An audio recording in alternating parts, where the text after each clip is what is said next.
음.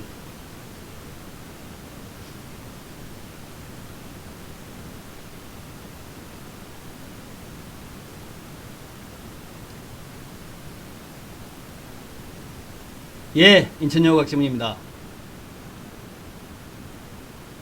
예, 오늘도 역시 코로나부터 확인하고 넘어가겠습니다. 여러분 화면 보고 계시는 거 코로나 그 스케일 로그 스케일 차트인데요. 트렌드 차트죠.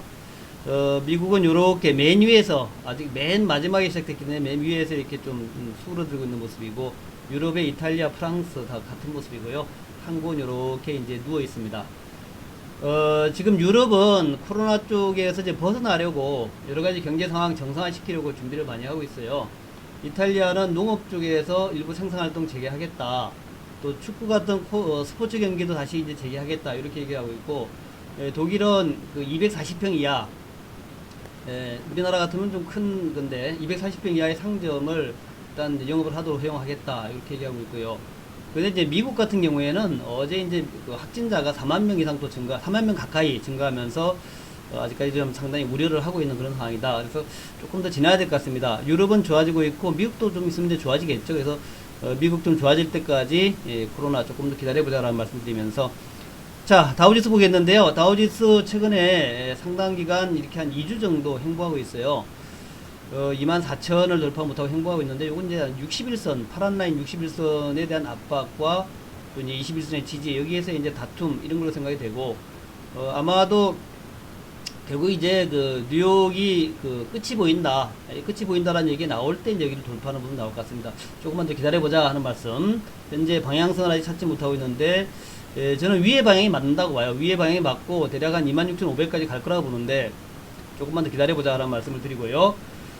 오늘 그 뉴욕의 그 지표들 상당히 안 좋게 나왔죠. 실업수당 청구 건수가 440만 나왔습니다. 이게 이제 팬데믹 전에는, 그러니까 코로나 전에는 대략 한 20만 명에서 한 25만 명 정도 나오던 건데 400만 명 나왔으니까 놀라운 거죠. 20배 증가입니다.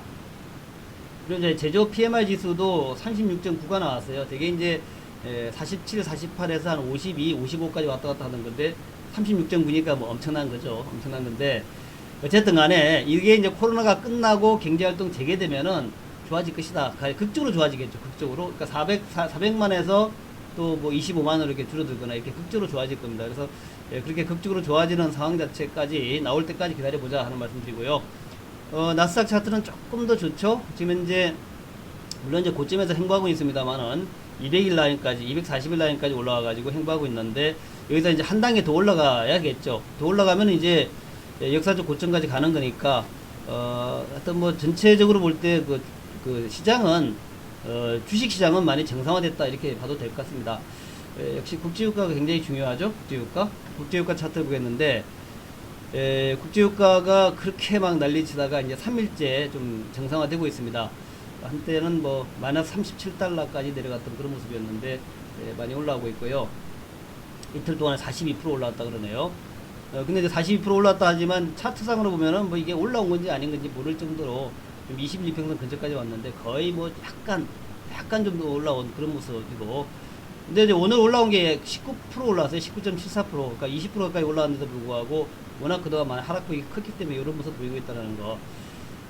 제가 볼 때 지금 그 초저유가 20달러 이하에서 견딜 만한 그런 이제 유전들이 별로 없어요. 그래서 지금 미국의 멕시코만 쪽에서는 이제 유정 폐쇄에 들어갔다.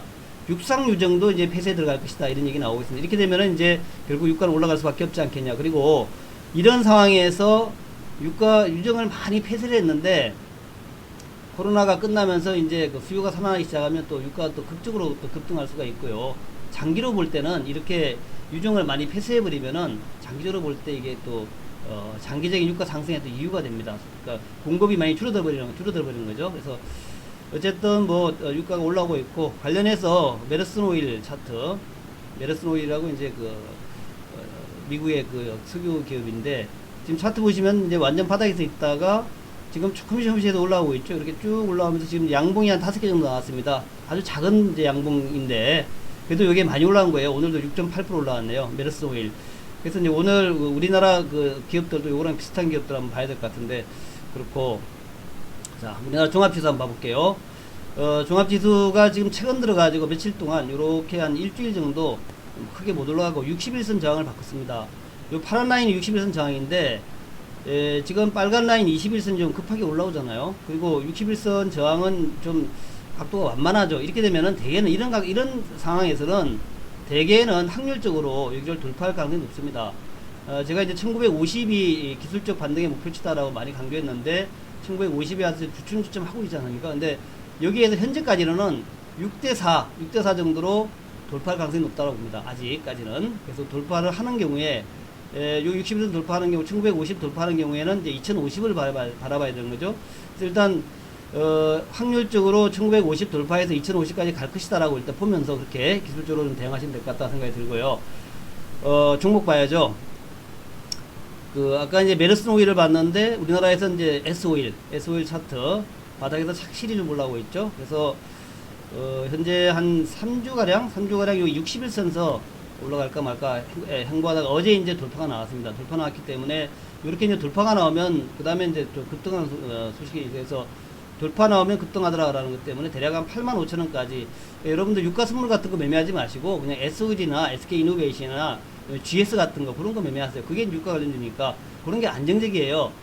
이런 이제 SOG 같은 쪽은 이제 이제 원유도 있지만 원유의 뭐 재고 이익이나 손실도 있지만 또 정제 마진이 있잖아요. 그래서 이제 꾸준하게 올라갈 수 있는 이제 역사적 저점에 있다는 것 때문에 SOG 같은 걸 보시기 바라겠고, 그 다음에 이제 SO일하고 반대편에 있는 게 한국전력인데, 유가가 사실 워낙 초저가이기 때문에 이거 실적이 많이 개선될 거예요. 이번에 작년에 적자가 1조 이상 나왔는데 올해는 좀 많이 개선될 것이다라고 보고, 한국전력 지금 한국전력은 이제 저항 라인이 이 정도 있습니다. 25,000원 라인. 이 라인 건너뛰면은 이제 3만원 가는 거예요. 그래서 역사적 저점에 있는 한국전력 같은 거 실적 좋아진다는 리포트 많이 나옵니다. 한번 보시기 바라겠고, 마지막으로 역시 이제 팬데믹 코로나 때는 가장 수혜를 보는 게 코로나 수혜주죠.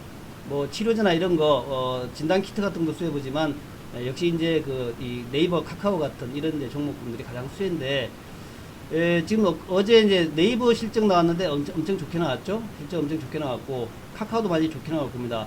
여기 이제 19만 원대를 돌파하게 되면 이제 20만 원대로 넘어갈 텐데, 20만 원 넘어가면은 이제 장기 저항을 돌파한다라는 관점에서 또 급등 나올 수 있어요. 그래서 여전히 카카오 같은 종목들은 눌릴 때 매수한다, 눌림목 매수다, 이런 관점으로 보시면 될 것 같습니다. 감사합니다.